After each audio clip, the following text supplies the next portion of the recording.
ouvinte, espectador do programa Gente que Fala, muito boa tarde, seja bem-vindo, 12:02, eu sou Mauro Friesman, nós estamos no ar na Rádio Trianon, AM 740 de São Paulo e Rádio Universal, AM 810 de Santos. Você nos vê por imagens nas redes sociais, no Instagram e também no Facebook. Inscreva-se no nosso canal no YouTube, ouça os nossos podcasts disponíveis no blog gentequefala.com.br e interaja com a gente. Temos diversos canais, o 973350038 é o número do WhatsApp e, claro, as próprias redes sociais. Marque a gente com a hashtag Programa Gente que Fala. Hoje é quarta-feira, dia de falar de saúde. Por aqui eu apresento, a partir de agora, os nossos convidados. Dr. Edmo Atique Gabriel, cirurgião cardiovascular. Dr. Edmo, seja bem-vindo ao programa Gente que Fala. Tudo bem? Dr. Edmo? Seu microfone fechado. Isso, desculpa, Mauro. Muito obrigado novamente, é um prazer estar com vocês no programa Gente que Fala. Quero agradecer ao Fausto Camunha e à Zenilda pelo convite e, novamente, agradecer a você pela possibilidade de interação sobre temas importantes. Obrigado pela gentileza, doutor Edmo. Também com a gente o doutor Aônio Genículo Vieira, cirurgião dentista, especialista em prótese dental e implantes. Doutor Aônio, bem-vindo ao programa Gente que Fala. Bom dia a todos, bom estar com vocês novamente, Mauro. Um abraço aí a todos os participantes e a todos os ouvintes. Muito bem, bom estar com vocês. Obrigado pela gentileza. Também com a gente, Nelson Luiz Raspes, psicólogo clínico e hospitalar, especialista em dependência química. Nelson, seja bem-vindo, muito bom vê-lo aqui, tudo bem? Bom dia, Mauro, bom dia, ouvintes. É um prazer estar aqui, aceitando o convite de vocês. Muito obrigado. Vamos contribuir bastante aí com as informações que vamos passar para os nossos telespectadores e ouvintes aqui. E também com a gente o Rodrigo Pérez, engenheiro, diretor da BR3 Agrobiotecnologia. Seja bem-vindo, Rodrigo Pérez, ao Gente que Fala. Olá, pessoal, bom dia. Obrigado pela oportunidade. Vamos conversar. Vamos lá, vamos conversar.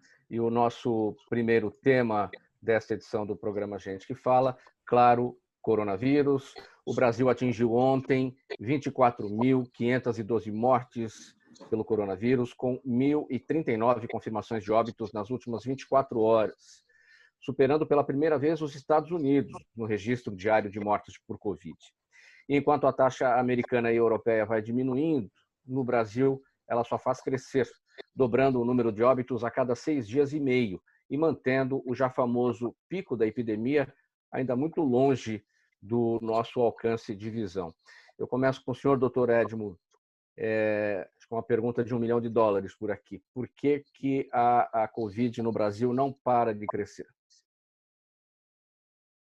Na verdade, Mauro, eu entendo que nós estamos seguindo uma curva de contaminação dentro da normalidade. Nós temos um início muito brando, depois nós temos um período intermediário que geralmente é de muita oscilação, e nós estamos no presente momento vivendo o que nós chamamos de pico da curva, tanto de contaminação quanto de mortalidade. Pelo entendimento do Ministério da Saúde, dentro das informações que eu apurei nos últimos dias, nós devemos ter essa semana e a próxima como semanas do pico, e aí nós devemos ter, essa expectativa, um período de achatamento e declínio dessa curva. Isso é inevitável, a existência desse pico, desse aumento de casos, porque nós temos aí muitos pontos de aglomeração no Brasil, nós somos um país populoso, nós temos aí várias comunidades nas quais as pessoas vivem muito próximas umas das outras, então é quase que inevitável nós termos realmente uma contaminação em massa e vivenciar um período de pico da pandemia, como a expectativa é que seja nessa semana e na próxima. Então, diante desse desenho, diante desse cenário, há uma relativa tranquilidade em relação ao sistema de saúde, uma vez que já se vislumbra a possibilidade de diminuição? É interessante isso que você falou, porque a gente fala de uma relativa tranquilidade diante de uma alta mortalidade, né? Mas realmente é assim que funciona. Uma pandemia como essa, ela tem que ter esses ciclos, e agora ela está tendo o ciclo do pico. E nessa fase de pico, nós vamos ter muitas pessoas contaminadas, vamos ter números mais marcantes em termos de mortalidade, e espera-se que nessa fase, pelo menos nas grandes cidades, aquelas mais desenvolvidas, nós já tenhamos uma estrutura para receber esses pacientes. Dentro dessa estrutura se destacam os hospitais de campanha. Aqueles hospitais de campanha que ainda não foram utilizados, pode ser que nessa semana e na próxima haja uma ocupação maior. Agora, em cidades, mesmo em capitais, nas quais a infraestrutura já é previamente deficitária, que é o caso de Belém, Manaus, aí sim nós vamos ter um período crítico, porque mesmo com hospitais de campanha e com os hospitais de rede, a estrutura já era previamente muito fragilizada. Sim. Doutor Aônio, como é que você observa esse momento do Brasil em relação à Covid-19? Infelizmente, essa infestação de Covid, desse vírus, ele é terrível por causa da contaminação. Mas eu vejo a mídia fazendo um trabalho muito grande de terrorismo com a população em geral. Esse é o meu foco que eu vejo, porque até o doutor Edmo acabou de falar, nós temos 1.000 mortes por dia por problemas cardíacos, pelo menos é o que está na internet. 43 pessoas morrem por hora de ataque cardíaco. Uma morte a cada 1 minuto e meio. Isso aí não é notificado. Tanto que o doutor Edmo pode até passar para nós, né? Porque o pessoal está também com medo de ir procurar cuidado cardiológico, quando tem um problema de saúde maior. O pânico está muito grande. Eu vejo que a mídia deveria fazer um foco de orientação para a população, de distanciamento social, um trabalho para orientar a população, usar máscara, ter distanciamento entre as pessoas. E não é isso que a gente vê. A gente vê o pessoal batendo muito, só falando em mortes, em mortes, em mortes. E vejo também que a população que está se contaminando com esse vírus, eles estão, no geral, os cuidados para diminuir a virulência, potencial de multiplicação desse vírus está demorando para entrar com o tratamento. Eu tenho um caso até de família, o pai da minha nora, o tratamento, ele mora no Ceará, em Pacajus, e demoraram muito tempo para entrar com a medicação para diminuir a replicação viral. Precisou a minha nora sair de São Paulo para levar a medicação para ele em Fortaleza para diminuir esse número, a virulência dele. Mas nisso aí ele já perdeu quase que 50% do pulmão. Já pegou o pulmão, a parte infecciosa, pegou o pulmão, as células, a infecção bacteriana. Ela chegou lá na sexta-feira.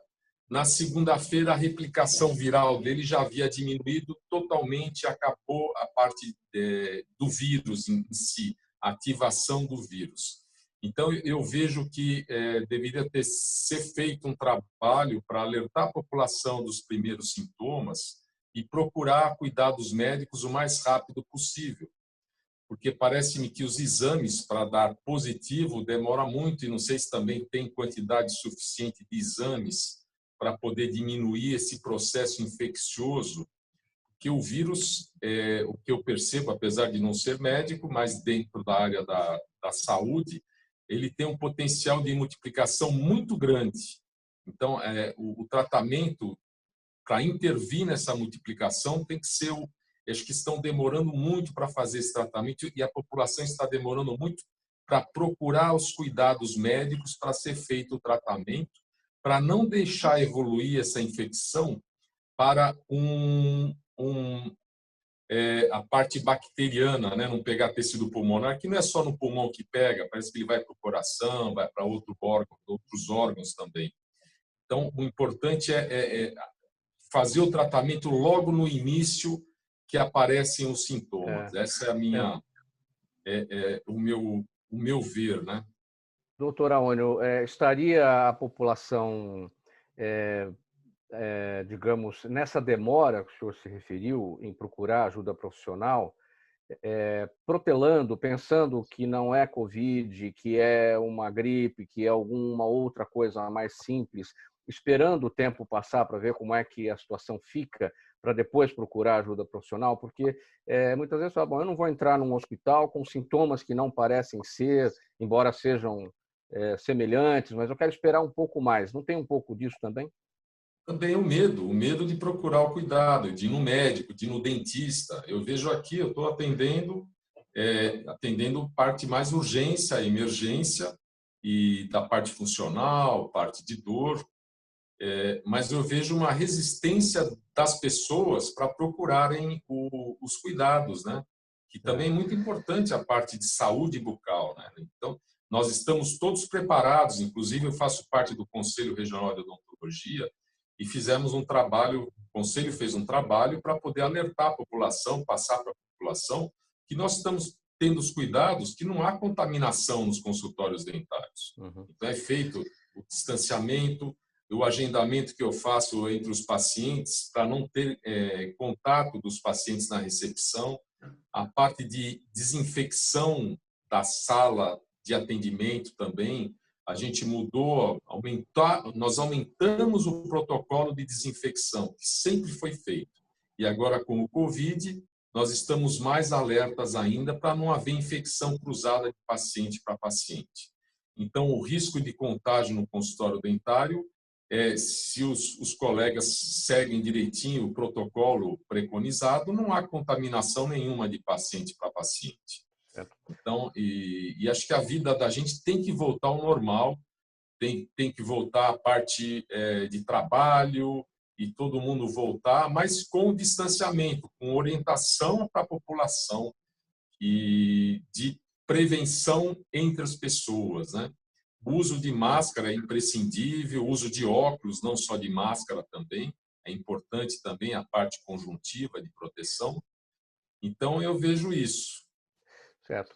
Rodrigo, o doutor Aônio apontou para uma preocupação dele em relação ao que se vê na imprensa com relação aos números, considerando que muitas mortes acontecem no Brasil por muitas outras causas a cada minuto, seria um trabalho muito grande demonstrar diariamente do que as pessoas estão morrendo de infarto, morrendo de câncer, morrendo de... estabelecer o que está acontecendo para poder entender quem a Covid está, de fato, levando a óbito. Olha, eu sou engenheiro, né? Não sou epidemiologista, mas a gente tem acompanhado a nossa experiência no monitoramento dos dados de dengue e outras arboviroses, né?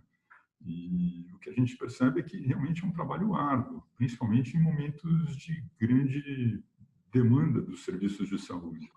Essa tabulação toma tempo, ela tem que ser cuidadosa, dependendo da patologia, ela requer testes e investigação para que a gente não produza dados ruins.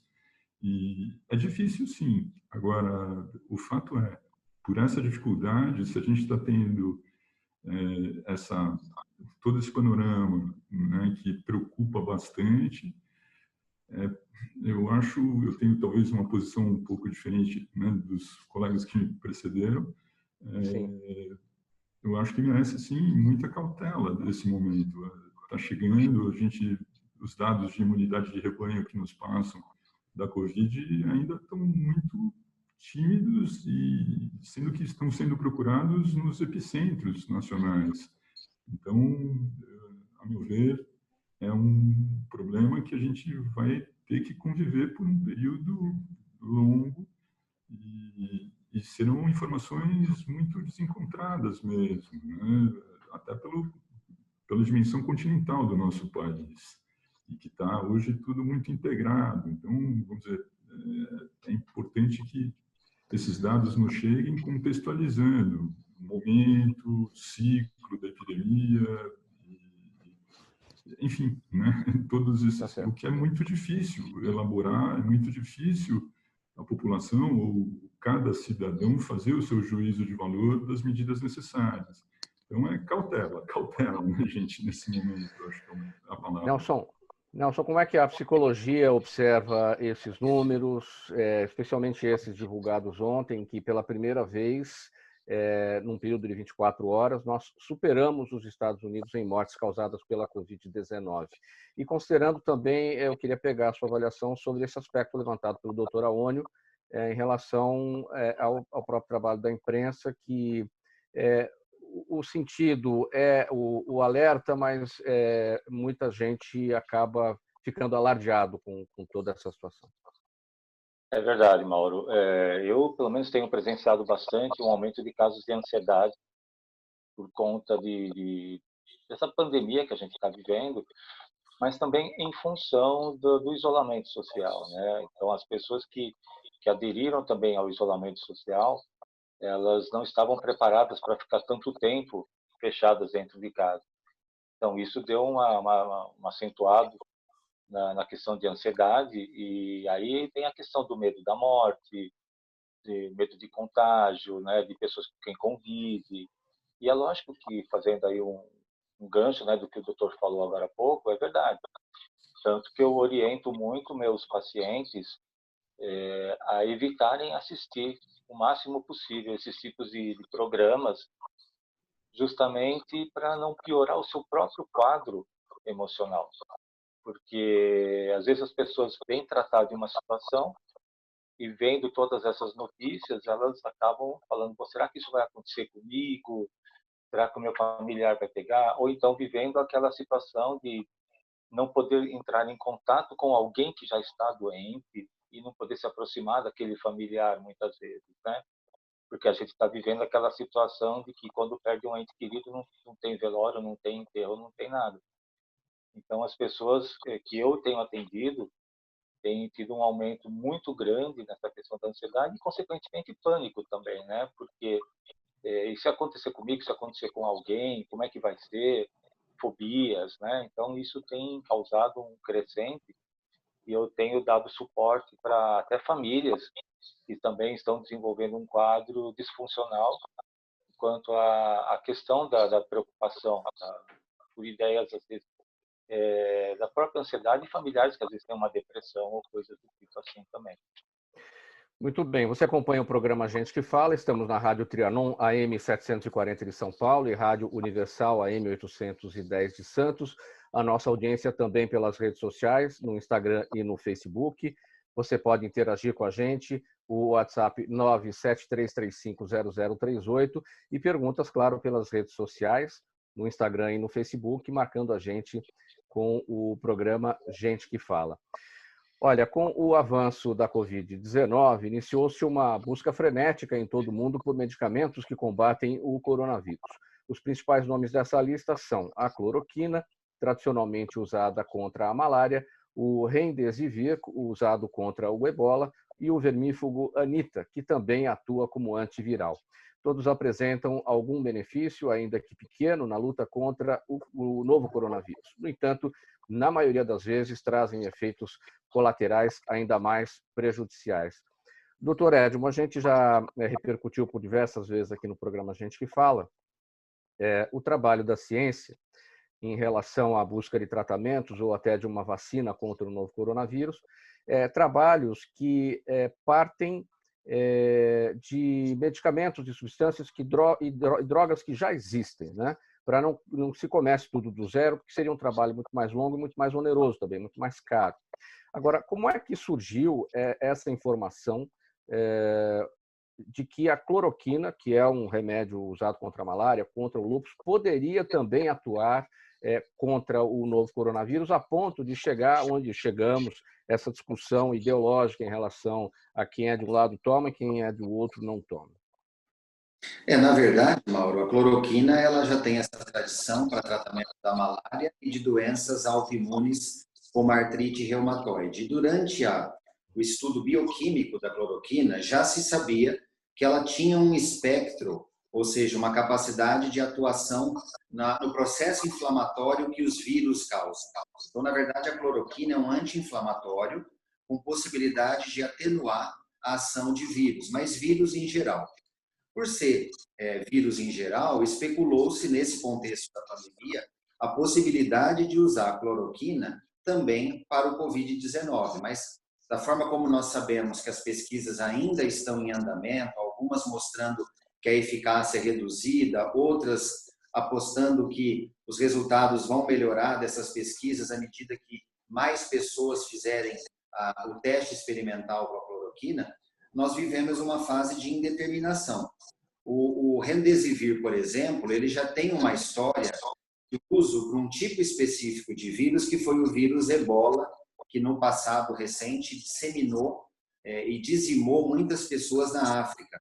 Então, verificou-se que o Remdesivir, por não ser específico ao Ebola, poderia ser usado, por exemplo, para uma virose como a Covid-19.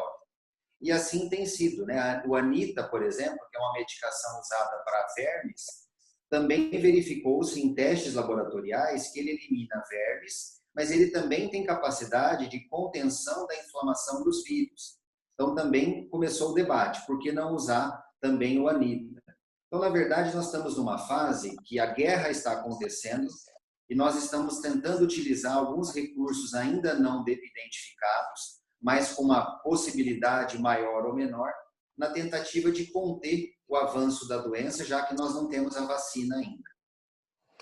Uma coisa, a partir da sua explicação, ou seja, esses 3 medicamentos, cloroquina, Remdesivir e Anita, que atuam contra vírus, ou seja, então, existe a possibilidade, vamos ver se eles seriam eficientes contra o novo coronavírus. Agora, como é que uma discussão como essa, técnica, médica, científica, de pesquisadores, acaba ganhando um debate ideológico?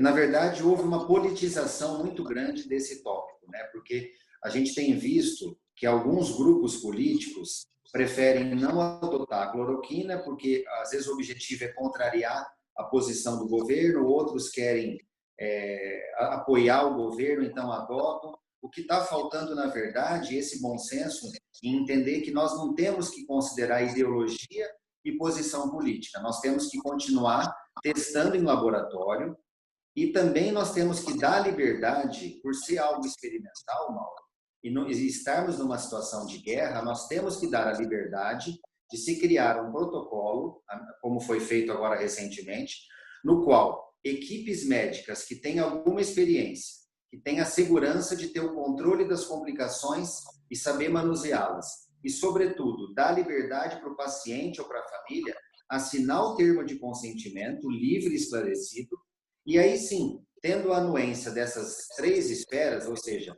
o hospital permite, o médico tem alguma segurança e o paciente tem interesse e quer que utilize.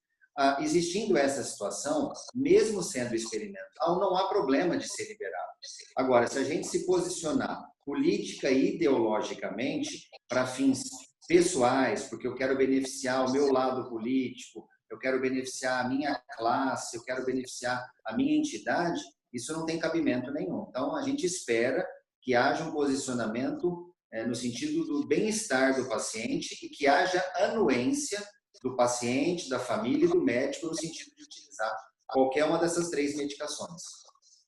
Agora, essa recomendação recente do Ministério da Saúde, não foi mudança de protocolo, uma recomendação a partir da mudança do ministro, da saída do Tait e a manutenção do Pazuello, número 2, de que a hidroxicloroquina poderia ser usada em pacientes com sintomas leves. Isso muda alguma coisa para a ciência, para a classe médica?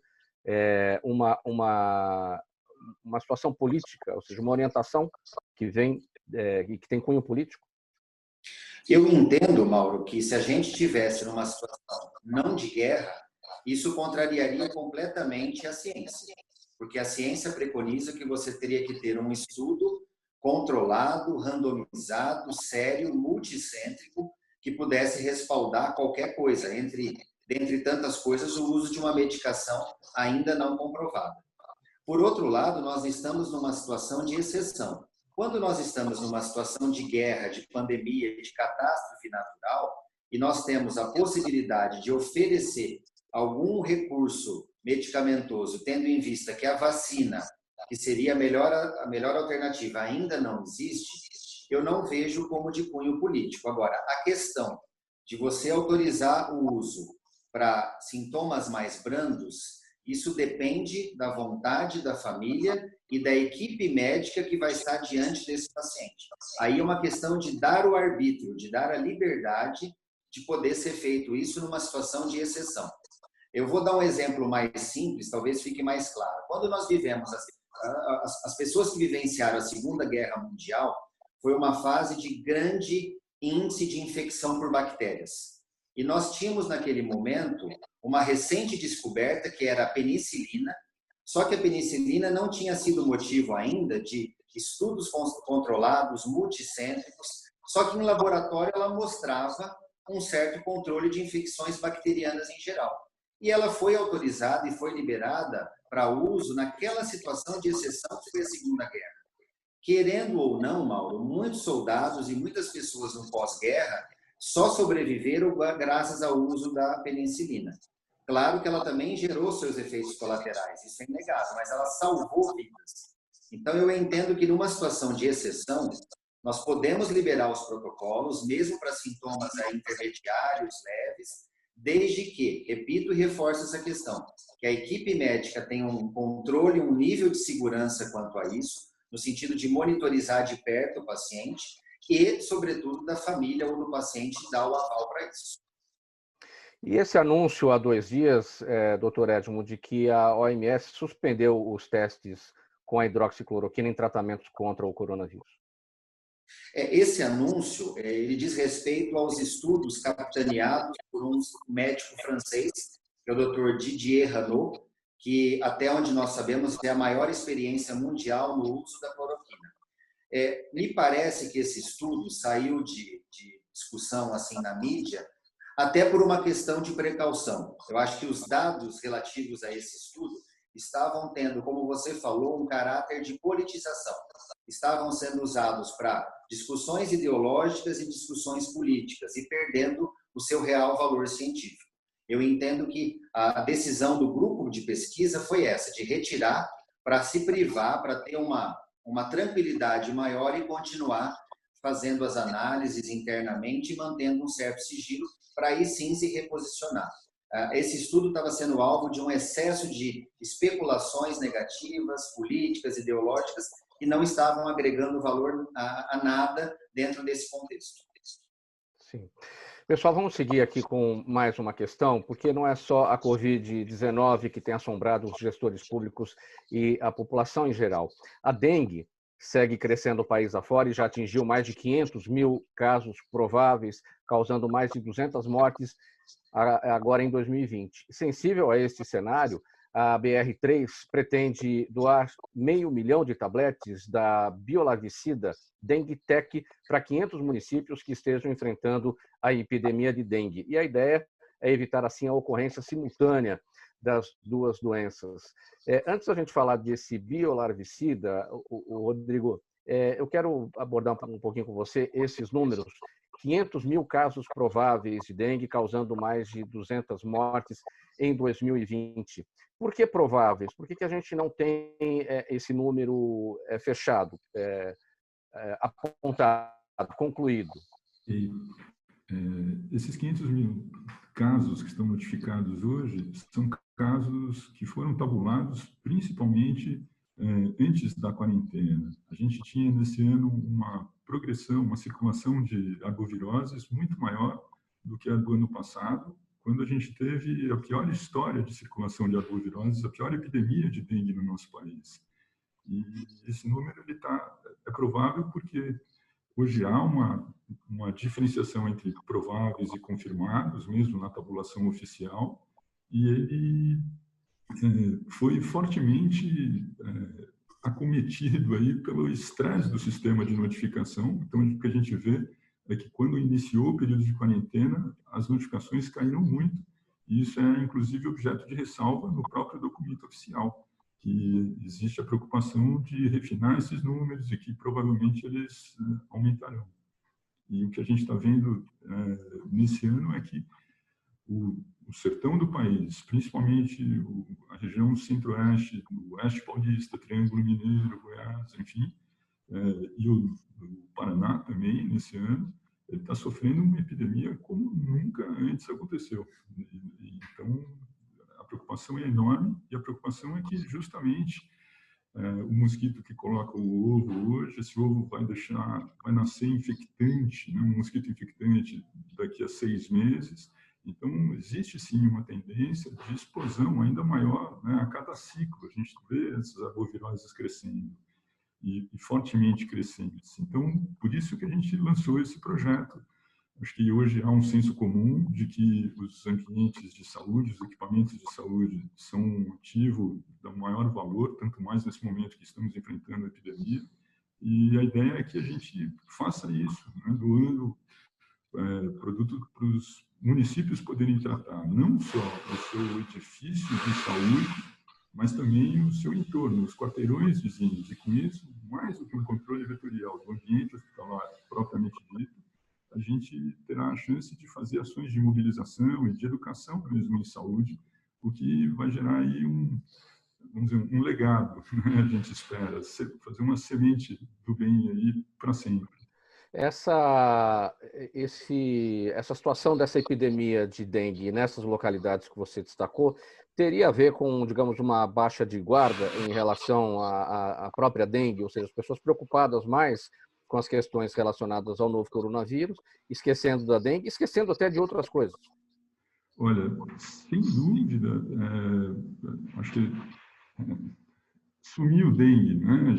Quem aqui está lembrando que a gente teve a pior epidemia de dengue da história do país no ano passado? Nem foi noticiado. Esse ano, menos ainda, esse tema encontra espaço no noticiário. E não é só isso, não é só o senso comum do cidadão que faz essa baixa de guarda. Hoje, existe mesmo normativas do Ministério priorizando a atenção da saúde ao Covid. Então, nem mesmo os levantamentos de índice de infestação de mosquitos estão sendo continuados. Eles foram descontinuados para proteger as equipes e evitar que elas mesmas possam circular dengue. E não é só isso. A própria ação do agente comunitário de endemias, existe uma nota técnica do Ministério que recomenda ao agente de controle de endemias, né, que ele atue não mais entrando nas residências e apenas no entorno dessas residências, quando a gente sabe que os principais criadores estão dentro das nossas casas. Eles não são a caixa d'água lá em cima, eles não são o lixo, né? 2/3 dos criadores positivos levantados em estudos de longo período, de anos, pela SUSEM do Estado de São Paulo, apontam que são esses pequenos e médios criadores que estão dentro das nossas casas e que a gente não elimina porque não pode eliminar, que são o ralo, a bacia sanitária, o sifãozinho que está lá parado, ou que a gente não quer eliminar, como aquela planta que orna a nossa casa, ou uma geladeira flash free. Né? Todo mundo que tem uma geladeira flash free tem um criadouro para chamar de seu. E a gente precisa proteger. Rodrigo, eu quero passar essa discussão para os demais aqui. Enquanto eles falam, eu vou pedir uma gentileza. Retira o seu fone, que eu acho que tem algum problema no seu microfone do fone, para usar o microfone do equipamento. A gente tem que fazer isso assim, ao vivo, não tem jeito. A gente está ao vivo, tem que funcionar dessa forma. Doutor Edmo, Aone, o Nelson, vocês querem comentar um pouquinho? Até para depois eu voltar aqui a conversa com o Rodrigo? Vocês querem falar a respeito desse tema? Mauro, eu queria acrescentar ao que foi colocado, esse dado é muito importante. A dengue também é uma virose. É importante deixar isso claro. Trata-se de uma virose também, e que não é transmitida por gotículas de ar. Ela tem mecanismos de transmissão relacionados muito às condições de saneamento básico, a questão de água parada nas casas. Mas, como foi colocado, o ano passado nós tivemos uma das maiores taxas de dengue no Brasil. E não deixa de ser relacionado também à nossa infraestrutura de pobreza e de baixa infraestrutura de saneamento básico. E isso, atualmente, numa pandemia do Covid-19, isso tem um impacto muito grande também. Nós estamos enfrentando aí grandes disseminações e infestações do coronavírus, principalmente em capitais ou estados onde a qualidade de vida relacionada ao saneamento é muito baixa. A gente tem, por exemplo, um contraste que Curitiba, Porto Alegre, são capitais nas quais a flexibilização está até mais fácil de acontecer, porque nós sabemos que ali a qualidade de vida é bem diferente, o saneamento básico de taxas muito maiores. Então, só queria acrescentar para mostrar que o saneamento e a estrutura urbana têm muita relação com a infestação de viroses. Agora, voltando aqui com o Rodrigo Pérez. Rodrigo, a BR3 Agrobiotecnologia vai fazer essa doação, então, do biolarvicida Dengue Tech para 500 municípios que estão enfrentando a epidemia de dengue. O que é esse biolarvicida? Como é que funciona? Quais os benefícios que essa medida trará?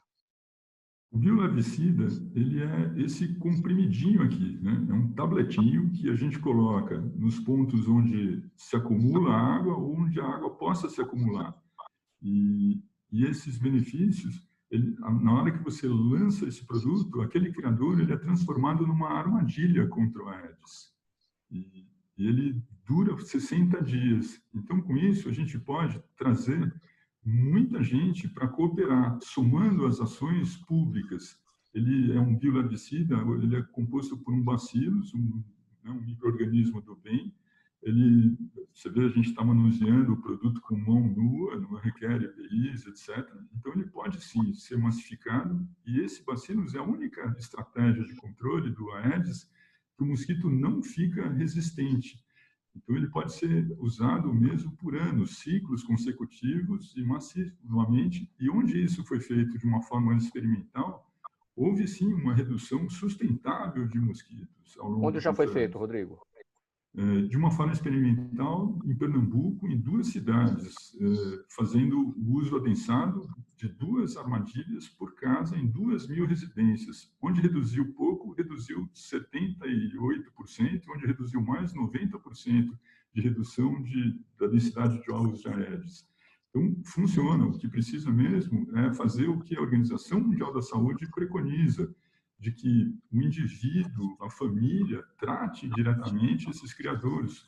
Porque se a dengue é uma epidemia que a gente não tem modelo preditivo e ela, quando ocorre, ela é explosiva, não podemos ficar esperando que um Estado esteja preparado para, na hora que explodir isso, ter alguém aí que vai entrar na nossa casa. Somos nós mesmos. A única forma da gente combater essa epidemia somos nós mesmos. E essa ideia, né, desse projeto SOS Saúde é que as prefeituras possam nos solicitar por meio de um hospital, né, que seria uma entidade parceira local, ou uma PAI, e então a gente faria essa ação tripartite, né, de que a gente teria essa entidade parceira ajudando a coordenar esse trabalho de campo, e a prefeitura basta nos escrever. Tem um edital, a gente vai apresentando a ideia qual é, muito simples, muito fácil, e felizmente já está acontecendo uma adesão significativa. A gente lançou o projeto, né, 2 semanas atrás, já tem mais de 10 municípios inscritos, alguns já receberam, já começam a aplicar mesmo o produto na frente. Ok. Seguindo com o próximo tema do programa Gente que Fala, a situação inédita de confinamento e distanciamento social por causa de um vírus em pleno 2020 está causando uma outra pandemia, é a do sofrimento. Segundo psicólogos, essa trama atual que inclui o estresse, desconfortos, desequilíbrio emocional, quebra de rotinas e até medo, está causando traumas e agravando problemas como a dependência química. Os dados ainda não são conclusivos, mas pesquisas recentes apontam o aumento no consumo de álcool, drogas e remédios, além do surgimento de novos dependentes. Nelson, você faz parte aí do grupo de profissionais que estão atendendo pelo uso da tecnologia. Os pacientes estão procurando fazer a terapia aqui da mesma forma que estamos fazendo aqui, usando as ferramentas de videoconferência. Tem sido muito grande essa busca? Quais são os problemas que têm sido apontados? Quais são os sofrimentos a partir... você já falou um pouco no início do programa, a partir do confinamento, do isolamento social. Essa questão da dependência química tem tido um crescente, sim. Eu tenho acompanhado alguns grupos que eu tenho acesso, né? Tenho pacientes também com um quadro de adicção, né? Pode ser tanto alcoolismo quanto maconha ou múltiplas drogas. E o que, em primeiro lugar, eu acho que antes de a gente falar da recaída química, também tem a recaída emocional. Isso chama bastante atenção, porque para haver uma recaída química tem que ter uma recaída emocional.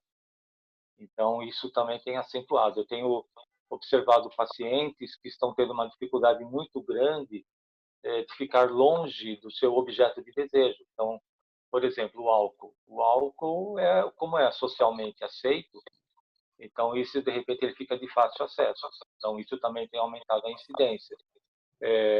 Paralelamente, a questão do uso de outros químicos também tem aumentado. Então, eu tenho presenciado pacientes que estão tendo recaídas constantes, porque também muitos deles, Mauro, não estão tendo acesso a grupos de anônimos, que é o sugerido frequentar, e também não querem ou então não querem frequentar, porque acham que vão conseguir parar por conta própria, o que não é verdade. Então, os grupos anônimos, por exemplo, eles também estão tendo atendimentos online, né? Eles também estão usando plataformas de atendimento, e tem aqueles profissionais que estão ali para auxiliar. Eu tenho presenciado assim também uma questão de internação, né? Que eu tenho acesso assim a hospitais, né? Que eu também, inclusive, eu trabalhei no hospital psiquiátrico lá por muitos anos, e está tendo também uma certa demanda aí crescente por conta de familiares que estão levando um paciente recaído. Então, esse paciente que ele não está conseguindo administrar, se auto-administrar, e nem a família administrar essa recaída, estão encaminhando para uma avaliação e possivelmente uma internação. Então, assim, ficam alerta, porque a dependência química é uma doença que a gente sabe que ela não tem cura. A gente sabe que é uma doença incurável e que ela tem que ser tratada. E a partir do momento que ela tem que ser tratada, o principal ponto a ser tratado é a questão de compulsão, porque a dependência química é um quadro compulsivo, né? Então, e tratando a questão psicológica, com medicação, muitas vezes psiquiátrica. Mas, assim, o que eu... pode falar. Não, pode concluir.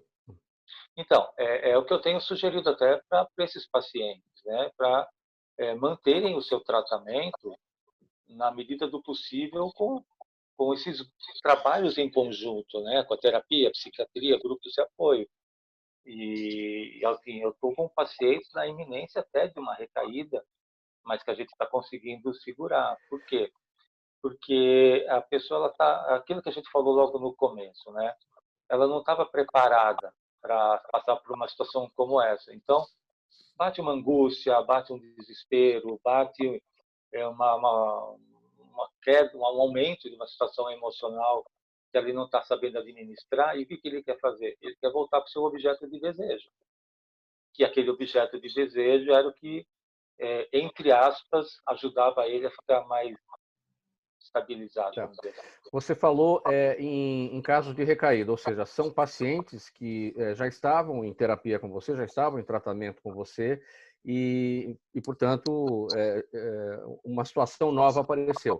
Agora, existem novos pacientes, aqueles pacientes que surgiram a partir do isolamento, do distanciamento social, que não conseguiram suportar essa situação ou não estão conseguindo e que procuraram a sua ajuda? Sim, sim, sim. Eu estou atendendo pessoas que tiveram aí uma... na verdade, eu tenho atendido pessoas pós-internação recentes por conta da dependência química, né, por causa do consumo de drogas. E, então, eu estou tratando essas pessoas e elas estão em uso de medicação e estão em uso também de acompanhamento psiquiátrico e psicológico.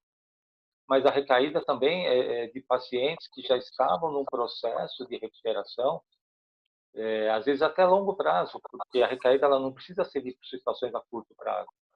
Pode ser a questão que ela estava limpa há muitos anos e a situação atual contribuiu para ela enfrentar uma dificuldade que ela não estava preparada e ela recaiu. Então, só que foi o que eu falei. Para ter uma recaída química, teve uma recaída emocional. Isso, para mim, é muito claro. Porque a família, às vezes, não soube lidar com aquilo, ou a pessoa não estava em acompanhamento com um profissional para poder trabalhar essa prevenção. Olha, gente, mudando aqui de assunto, deixando um pouquinho a questão da Covid-19 de lado, Implantes dentários são suportes ou estruturas posicionadas cirurgicamente no osso maxilar abaixo da gengiva. Uma vez colocados, permitem ao dentista montar dentes substitutos sobre eles. O procedimento é bastante comum, mas não faltam dúvidas sobre o assunto. Doutor Aônio, estamos falando de implantes dentários, não é? Há restrição de idade inicialmente para se fazer um implante dentário? A restrição à idade seria pós o crescimento ósseo total do organismo. Isso vai se dar depois dos 21 anos. Então, dos 21 anos para frente, é liberado a colocação dos implantes dentários, né? O implante não deixa de ser uma prótese de raiz. Então, a pessoa, para fazer o implante dentário, ela necessita ter quantidade óssea, que aqui eu tenho até um modelinho mostrando, ele precisa ter quantidade e qualidade óssea. Daí, e também precisa gozar de boa saúde. Então, a idade limite para ser feito o implante é 21 anos para frente. Daí não tem restrições, desde que a pessoa esteja gozando de saúde, com uma boa saúde, um bom metabolismo ósseo, com colesterol controlado, triglicérides controlado, a glicemia controlada, ou seja, a pessoa tem que estar com saúde. Então, o implante é uma prótese, é um parafuso de titânio, que eu estou mostrando aqui para quem está vendo. Então, é colocado no osso, o implante dentário. A gente aguarda um tempo de pelo menos de 1 mês a 4 meses para ver a cicatrização óssea em torno do parafuso, que é um parafuso que nós utilizamos de titânio, que tem essas roscas. Então, é feita a perfuração no osso. Essa perfuração ela causa uma agressão e vai ter depois uma reparação óssea. Então, a gente precisa aguardar esse tempo de 1 mês, conforme a qualidade e o tratamento de superfície do implante, para posteriormente fazer a prótese. Então, em cima desse implante é colocado um componente protético e em cima desse componente protético uma prótese que vai restabelecer a função mastigatória e a estética para o paciente. Você falou... implante... Opa, pode falar, Mauro. Você falou a partir de que idade, mas não disse até qual idade, ou seja, a partir de 21 anos com o desenvolvimento ósseo, mas até uma determinada idade porque é chegado um momento de perda óssea também. Não, se a pessoa tem boa saúde, eu fiz uma cirurgia, inclusive a uma colega cirurgiã dentista, que ela tem 89 anos. Então, eu digo que não tem idade para ser colocado desde que a pessoa goze de saúde, que tenha qualidade óssea, depende da alimentação, qualidade e quantidade óssea. Então, não tem limites para ser feito. O importante é devolver a função mastigatória para essa pessoa. Só para você ver, Mauro, uma prótese total, que a gente chama de dentadura, ela restabelece 30% da eficiência mastigatória. Ou seja, a pessoa mastiga com a gengiva. Então, ela não tem a força para poder triturar os alimentos. Isso aí traz problema no trato digestório da pessoa, na digestão, porque a digestão começa na boca, na mastigação, triturar os alimentos para mandar o alimento triturado para o estômago. Uma pessoa que usa prótese removível, ela perde 30% de eficiência mastigatória, então ela mastiga com 70%. O implante dentário, ele devolve 98% de eficiência mastigatória. Ou seja, a pessoa vai conseguir mastigar direito. Nós vamos devolver a qualidade de vida para essa pessoa. Porque a pessoa já com uma idade mais avançada, um dos prazeres que a pessoa tem, e todos nós temos, é você se alimentar corretamente, se alimentar bem. É um prazer. Para mim é um prazer me alimentar, comer, né? E o implante devolve isso para a pessoa. Então, tem restrições. Pacientes que fez radioterapia, aí nós não podemos fazer, temos que aguardar pelo menos 5 anos para poder fazer o implante. Pacientes que fizeram quimioterapia, tratamento oncológicos. Então, cada paciente, a gente tem que aguardar, fazer uma análise. Antes de ser feita a cirurgia do implante, eu vejo toda a parte biológica, bioquímica desse paciente para ver se ele está em condições de receber esse parafuso. Bem Então, objetivamente. isso aí vai muito de como está a saúde do paciente. Pacientes já debilitados, aí a gente já não indica fazer, porque ele pode perder esse implante. Porque não existe, que falam, rejeição do implante. O que existe é a saúde do paciente não estar de acordo para poder receber esse implante. Então, nós cercamos toda a parte de análise antes para ser feita essa cirurgia de implante e devolver para o paciente a qualidade, a função mastigatória. Hoje nós temos sistemas de implante maravilhosos, nacionais, importados. É só a pessoa querer fazer. Inclusive, o custo desses implantes baixou muito do que era no começo. Então, é bem acessível a cirurgia e a parte protética, né, em termos de custo para a pessoa. Sim. Bem objetivamente, para a gente partir para as perguntas também, doutor Aônio, do público, qual é o alerta, qual é a orientação que deve ser dado, que o senhor vai dar? Eu vi esses dias um anúncio, implantes em 10 minutos. Eu vi num jornal, numa revista, lá, né, implantes em 10 minutos. Isso existe? Não, não existe. Isso, infelizmente, é uma propaganda enganosa. As pessoas que estão escutando, é muito importante saber a procedência desse implante. Então, todo implante ele tem o número dele na Anvisa. Então, existem fábricas de implante de fundo de quintal. Então, por isso que às vezes as pessoas perdem os implantes, porque também depende da qualidade desse sistema. Inclusive, nós fizemos no Conselho um trabalho muito grande de conscientização, tanto para a população, quanto também para os colegas, para dar a procedência do implante e a rastreabilidade dele depois para o paciente. Cada implante tem um número dele da Anvisa, que a gente passa isso e só deve ser colocado com esse número e passar para o paciente a procedência dele. Né? Nós temos fábricas maravilhosas de implante aqui no Brasil, então não é necessário. O custo dele, esses implantes aí, 10 minutos, isso não existe, isso é um absurdo. Tá certo. Gente, perguntas da nossa audiência, do nosso público, pelas redes sociais, pelas rádios, pela Trianon e pela Universal. Bem objetivamente, pessoal, 30 segundos para cada um. Tem uma pergunta para cada um aqui, vamos ver para a gente resolver todas elas.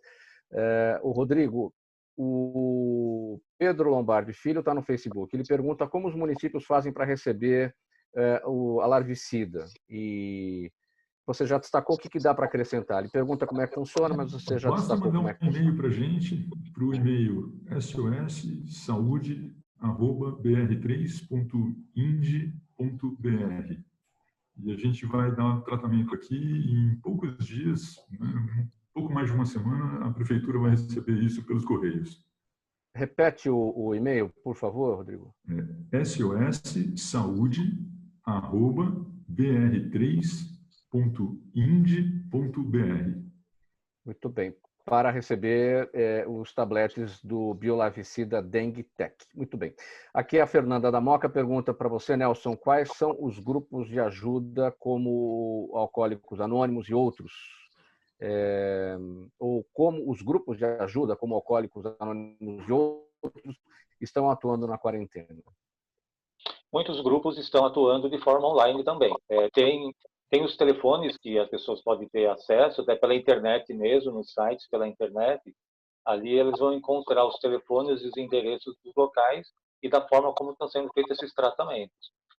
Fica a sugestão, né, para quem tem essa dificuldade ou está procurando ajuda, até de procurar um padrinho, que a gente chama, que possa também dar um suporte para essa pessoa e para esse familiar ou até para a família no trato da dependência dele. E o Luiz Carlos está em Mauá, que pergunta, doutor Edmo, o consumo descontrolado de medicamentos tem aumentado o número de infartos e outros problemas cardíacos? Sim, tem aumentado e a gente recomenda que sempre se use uma medicação com orientação e supervisão adequada do médico, preferencialmente cardiologista nesse caso, Mauro. Doutor Edmo, aproveitando que o senhor está com a palavra, a sua despedida, o que fica da nossa análise e suas recomendações finais. Eu quero agradecer novamente pela oportunidade de estar com vocês, procurar passar aos nossos ouvintes e telespectadores que não haja pânico, que haja assim, bom senso, que haja uma consciência do que nós temos que fazer para prevenir a expansão dessa doença e que nós temos aí um otimismo no sentido de, nas próximas semanas, tentar ter resultados melhores em termos de mortalidade e de contaminação.